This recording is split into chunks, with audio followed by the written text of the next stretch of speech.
Assalamualaikum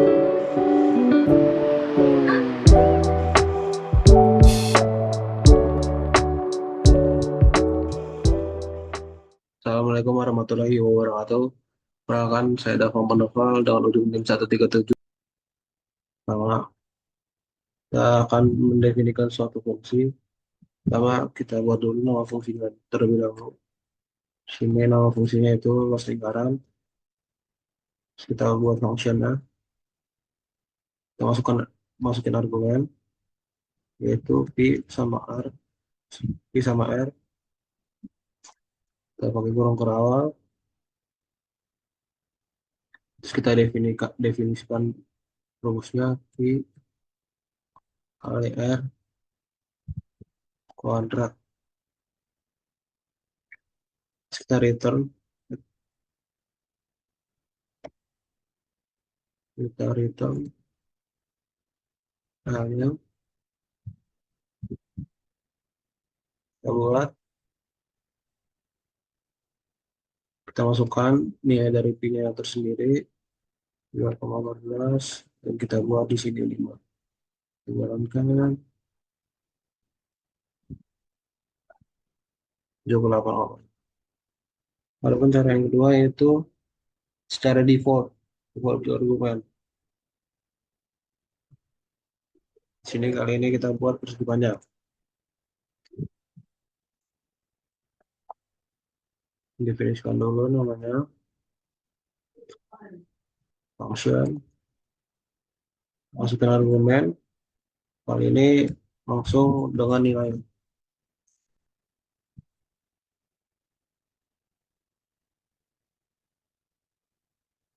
Coba kurang lagi. Return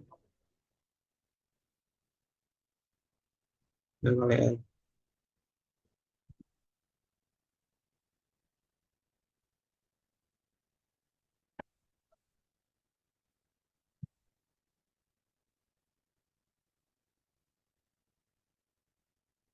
Dan silakan. Nah, ini merupakan cara dari ah, materi pertama itu mendefinisikan fungsi. Mungkin itu saja.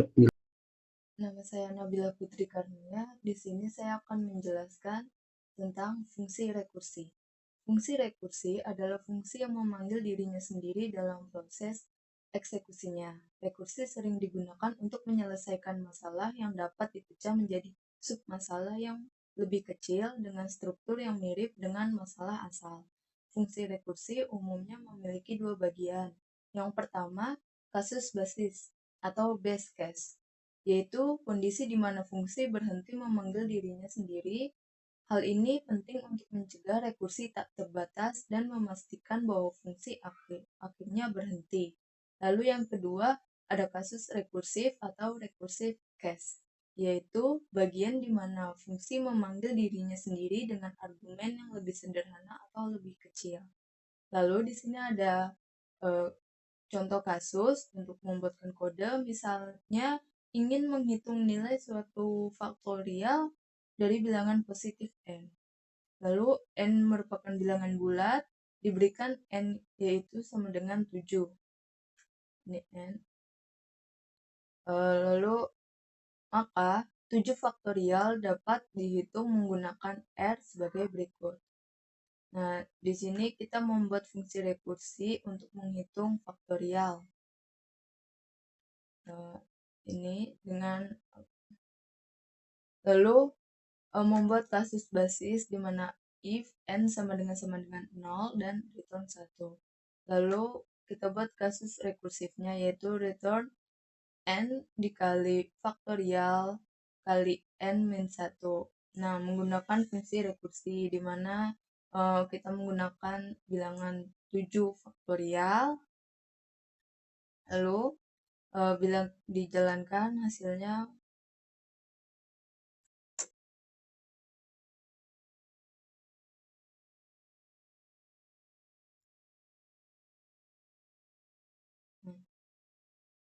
hasil dari 7 faktorial yaitu 5040.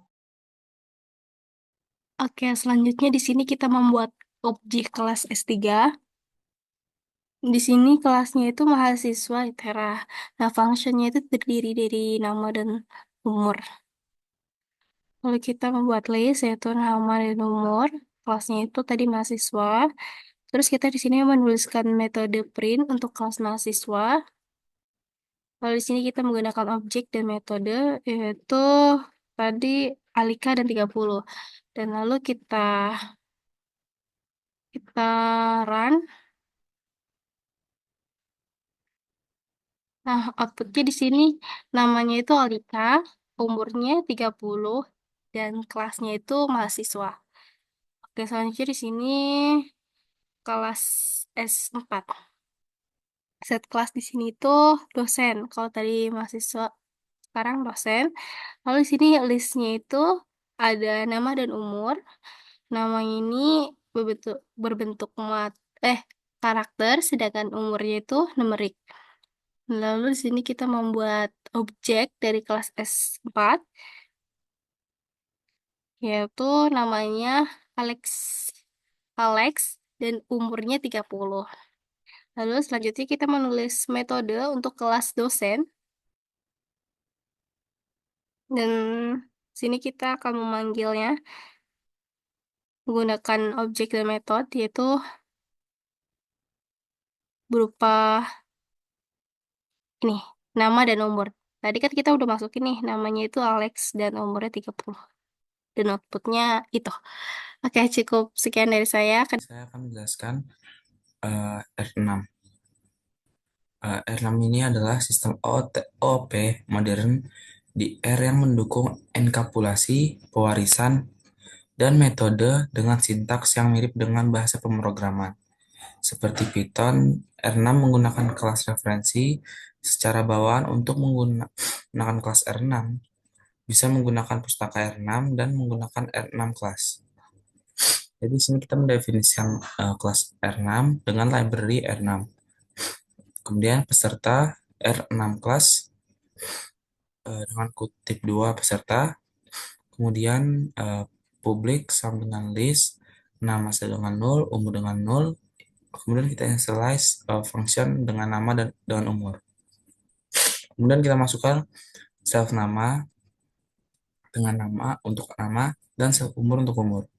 Kemudian kita akan memprint dengan function cat nama self nama, kemudian dengan cat umur self umur. Kemudian kita untuk membuat objek dari kelas R6, kita dapat memasukkan peserta satu untuk peserta dengan $new, nama dengan contohnya Alice dengan umur 72. Kemudian di sini